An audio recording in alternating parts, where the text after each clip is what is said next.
Good morning everyone. मेरा नाम है निशांत कटोच और मैं फैकल्टी हूँ फाइनेंशियल अकाउंटिंग, फाइनेंशियल रिपोर्टिंग और मैनेजमेंट अकाउंटिंग सब्जेक्ट की।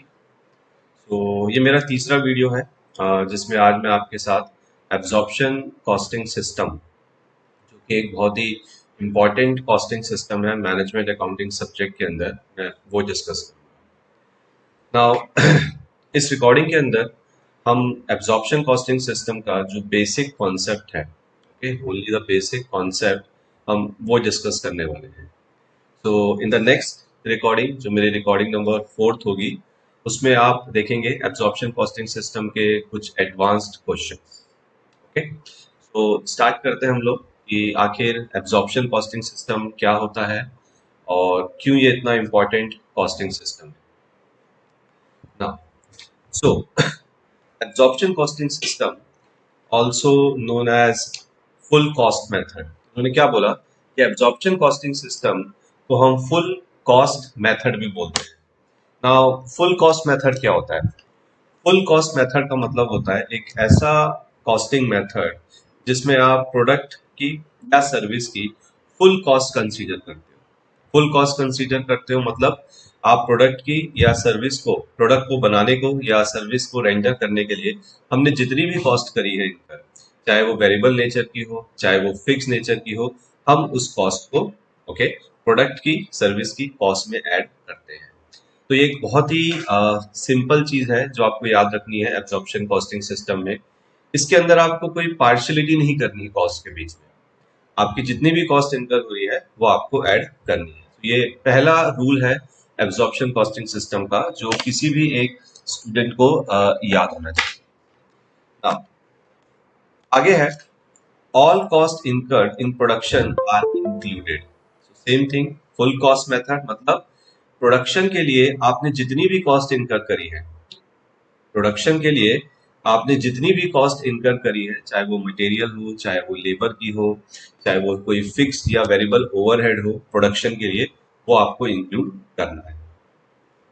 नाउ कुछ एग्जांपल है आपकी प्रोडक्शन कॉस्ट के, जैसे डायरेक्ट मटेरियल कॉस्ट होती है, जैसे हमारी डायरेक्ट लेबर कॉस्ट होती है, देन फैक्ट्री का रेंट होता है और इंश्योरेंस होता है, एटसेट्रा। तो ये जो हमारी फिक्स्ड और वेरिएबल कॉस्ट है प्रोडक्शन की इनको हम एब्जॉर्प्शन कॉस्टिंग सिस्टम के अंदर इंक्लूड करते हैं, प्रोडक्ट या सर्विस की कॉस्टिंग करते हैं। नाउ एक बहुत ही इंपॉर्टेंट पॉइंट है यहाँ पे जो आपको याद रखना है। Fixed overhead cost is allocated no matter product is sold और नॉट। बहुत बार I have seen this that students क्या करते हैं, जब वो किसी प्रोडक्ट की कॉस्टिंग करते हैं, ठीक है, और सपोज करो कि प्रोडक्ट उनका सेल हो गया है, ठीक है, सपोज करो कि आप एक प्रोडक्ट की कॉस्टिंग कर रहे हो, ओके, और जो प्रोडक्ट है वो आपका सेल हो गया है। So many times I have seen this कि स्टूडेंट्स फिक्स्ड ओवरहेड कॉस्ट को कंसीडर नहीं करते। तो ये दूसरा रूल है एब्जॉर्प्शन कॉस्टिंग सिस्टम का जो आपको याद रखना है। चाहे आपका प्रोडक्ट, फाइनल प्रोडक्ट सेल हुआ हो चाहे वो सेल नहीं हुआ हो, आपको फिक्स्ड ओवरहेड कॉस्ट इंक्लूड करनी है, मतलब करनी है। एब्जॉर्प्शन सिस्टम के अंदर यही एक रूल है, यही एक सिंगल रूल है, ठीक है, जो आपके पूरे कैलकुलेशन को या तो सही कर सकता है या तो गलत कर सकता है, ठीक है। इस स्लाइड से हमको दो चीजें क्लियर हो जानी चाहिए। पहली चीज कि एब्जॉर्प्शन कॉस्टिंग सिस्टम के अंदर हम फुल प्रोडक्शन की कॉस्ट लेते हैं, चाहे वेरिएबल हो चाहे फिक्स्ड हो, और फिक्स्ड ओवरहेड को हम always, we will always consider it, चाहे आपका फाइनल प्रोडक्ट सेल हो गया हो चाहे सेल ना हो। ना एक बहुत ही इंपॉर्टेंट टेक अवे है एब्जॉर्प्शन कॉस्टिंग सिस्टम से। As a result of absorption costing the ending inventory, ending inventory का मतलब होता है आपकी closing inventory. The ending inventory on the balance sheet is higher whereas expenses on the income statement are lower। now ये basically कोई rule नहीं है, this is the effect of absorption costing system. आप कोई भी कॉस्टिंग सिस्टम जब apply करते हो, चाहे वो एब्जॉर्प्शन हो चाहे वो आपका मार्जिनल कॉस्टिंग सिस्टम हो चाहे वो आपका एक्टिविटी बेस्ड कॉस्टिंग सिस्टम हो, हर एक कॉस्टिंग सिस्टम का आपके फाइनेंशियल स्टेटमेंट्स में स्पेसिफिकली आपके पीएनएल और बैलेंस शीट में कुछ इफेक्ट आता है। ये इफेक्ट जो आप अपने सामने देख रहे हो, ये एब्जॉर्प्शन कॉस्टिंग सिस्टम है। Now just think about this. थोड़ा सा अगर आप सोचेंगे तो बहुत आसानी से समझ में आएगा। पिछली स्लाइड में हमने देखा कि एब्जॉर्प्शन कॉस्टिंग सिस्टम के अंदर हम फुल कॉस्ट लेते हैं। मतलब कोई एक ऐसा सिस्टम भी है जहां पे फुल कॉस्ट नहीं ली जाती है। सिंपल। एब्जॉर्प्शन कॉस्टिंग सिस्टम के अंदर हम प्रोडक्ट की फुल कॉस्ट लेते हैं। मतलब कोई ऐसा सिस्टम भी है जहां पे प्रोडक्ट की फुल कॉस्ट नहीं ली जाती है, जिसको बोलते हैं मार्जिनल कॉस्टिंग सिस्टम। मैं जो कि मैं अपने आगे वीडियोस में बताऊंगा। ठीक है। तो अगर आप अपनी इन्वेंट्री को फुल कॉस्ट पे मेजर करते हो, अगर आप अपनी इन्वेंट्री को जो आपने प्रोड्यूस करी है, सपोज करो एक सिंपल एग्जांपल लेते हैं। लेट्स से आपने ये दो पेन मैन्युफैक्चर करे, ठीक है। आपने ये दो पेन मैन्युफैक्चर करे और इस पे आपने फुल कॉस्ट लगा दी। इसमें से एक पेन आपने सेल कर दिया, तो आपके पास कितना पेन बचे? कितने पेन बचे? सिर्फ एक पेन। इस एक पेन पे फुल कॉस्ट गई है, यानी कि आपकी जो क्लोजिंग इन्वेंट्री है वो फुल कॉस्ट पे ही मेजर हो रही है।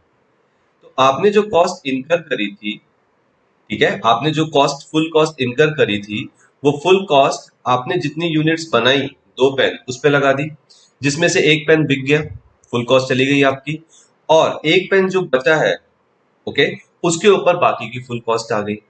तो इसका मतलब है कि बैलेंस शीट में आपकी जो इन्वेंट्री है वो फुल कॉस्ट पे है। मतलब बैलेंस शीट पे आपकी इन्वेंट्री हाईयर कॉस्ट पे दिख रही है, क्योंकि इसके अंदर पूरी कॉस्ट है। अब अगर आपकी पूरी कॉस्ट इन्वेंट्री पे आ गई है, तो इसका मतलब इनकम स्टेटमेंट से हट गई है। सिंपल। तो यहां पे वही पॉइंट लिखा है, as a result of absorption costing, the ending inventory, this one single pen on the balance sheet is higher. इसकी कॉस्ट ज्यादा होगी, whereas expense on the income statement are lower. आपने अपने टोटल एक्सपेंस को, total expense full cost को closing inventory पे ले गए, तो ऑब्वियसली अब वो एक्सपेंस पीएनएल में तो नहीं जाएगा, क्योंकि वो बैलेंस शीट में आपकी इन्वेंट्री के अंदर इंक्लूडेड है। तो ये एक टेक अवे है जो आपको नोट डाउन करके रखना है और आपको याद रखना है कि एब्जॉर्प्शन कॉस्टिंग सिस्टम में आपकी क्लोजिंग इन्वेंट्री एक हाईयर अमाउंट पे होती है, वेयर एज इनकम स्टेटमेंट यानी कि पीएनएल अकाउंट में आपके एक्सपेंस कम जाते हैं। तो बहुत बार कंपनीज जो अपने इन्वेंट्री को एक हाईयर अमाउंट पे दिखाना चाहती है ताकि उनकी बैलेंस शीट की स्ट्रेंथ पोजीशन बहुत अच्छी लगे, तो वो एब्जॉर्प्शन कॉस्टिंग सिस्टम फॉलो करते हैं। ठीक है। तो एक सिंपल सा एग्जांपल गो थ्रू करते हैं। ABC enterprises makes mobile phone. तो एक कंपनी है एबीसी जो मोबाइल फोन मैन्युफैक्चर करती है of a particular model. Now in the month of April, April के मंथ में ABC manufactured total 12,500 mobile phones. उन्होंने 12,500 मोबाइल फोन मैन्युफैक्चर किए। आउट ऑफ दिस, जिसमें से 10,000 मोबाइल फोन्स उन्होंने मार्केट में सेल कर दिए। ईच फोन, हर एक फोन को बनाने के लिए $3 ऑफ मटेरियल इज रिक्वायर्ड। आपको $3 की मटेरियल कॉस्ट इनकर होती है, $2 की आपकी लेबर कॉस्ट इनकर होती है। In addition, there are $19,000 of fixed overheads incurred during the month. तो यहाँ पे आप देख सकते हो, बेसिकली समरी ये है, आपने 12,500 मोबाइल फोन्स बनाए हैं, जिसमें से आपने 10,000 मोबाइल फोन्स मार्केट में सेल किए हैं इन द मंथ ऑफ अप्रैल। ये सब कुछ अप्रैल में हो रहा है। एक मोबाइल फोन को बनाने के लिए मटेरियल आपका जो लग रहा है उसकी कॉस्ट है $3, लेबर जो आपकी लग रही है उसकी कॉस्ट है $2, और पूरे महीने में आपने $19,000 की फिक्स ओवरहेड इनकर करी है।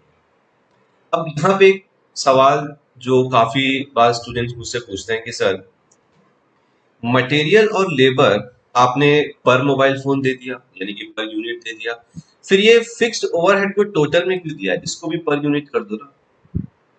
डेफिनेटली आगे चल के हम करेंगे, बट क्वेश्चन में क्यों नहीं है? बिकॉज मटेरियल और लेबर, यहाँ पे ये दोनों ही आपके डायरेक्ट मटेरियल और डायरेक्ट लेबर है। डायरेक्ट मटेरियल और डायरेक्ट लेबर ये दोनों ही एक डायरेक्ट कॉस्ट होती है, ओके, एंड इसको हम पर यूनिट असरटेन करते हैं। ठीक है। डायरेक्ट कॉस्ट वो कॉस्ट होती है जो डायरेक्टली एट्रीब्यूटेबल होती है किसी एक प्रोडक्ट पे। इस एक पेन को बनाने के लिए $3 का मटेरियल लगता है, प्लास्टिक, तो दूसरे पेन को बनाने में भी $3 का तो मटेरियल लगेगा। तीसरे पेन को भी बनाने के लिए $3 का ही तो मटेरियल लगेगा। Same logic applies to labour also. लेकिन जो आपकी फिक्स्ड कॉस्ट होती है वो एक यूनिट के हिसाब से नहीं चलती है। आपने एक महीने में एक पेन बनाया, आपने एक महीने में एक पेन बनाया, तो क्या लैंडलॉर्ड आपकी जो आपका जो रेंट है which is a fixed overhead उसको कम कर देगा? आपने 1 लाख पेन बना दिए तो क्या लैंडलॉर्ड आपका रेंट इंक्रीज कर देगा? नहीं, रेंट तो फिक्स रहने वाला है, इट्स अ फिक्स्ड ओवरहेड।